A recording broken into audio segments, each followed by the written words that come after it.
काय? तेनालीरामा तेलुगू होता? मग त्याचा आणि आपल्या लाडक्या विठोबाचा कसा काय संबंध असू शकतो?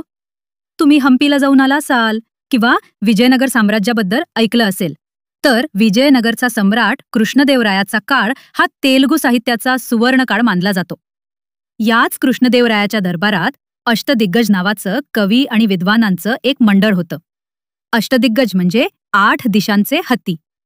आणि याच अष्टदिग्गजांपैकी एक होते ते आपले लाडके तेनाली रामकृष्ण, ज्यांना आपण विनोदी तेनालीरामा म्हणून ओळखतो. तुम्हाला हे ऐकून धक्का बसेल की याच तेनालीरामाने पांडुरंग महात्म्य नावाचा एक अद्भुत ग्रंथ लिहिलाय. हा ग्रंथ तेलुगू साहित्यातील महान पंचमहाकाव्यांपैकी एक मानला जातो. विशेष म्हणजे याच ग्रंथावर 1957 साली एक तेलुगू चित्रपटही प्रदर्शित झाला होता. विचार करा, आपल्या लाडक्या विठोबावर तेलुगू भाषेत इतका मोठा ग्रंथ आहे आणि त्यावर सिनेमा सुद्धा आहे. आहे की नाही गमत? तुम्हाला या ग्रंथात नेमकं काय आहे हे जाणून घ्यायचं असेल तर नक्की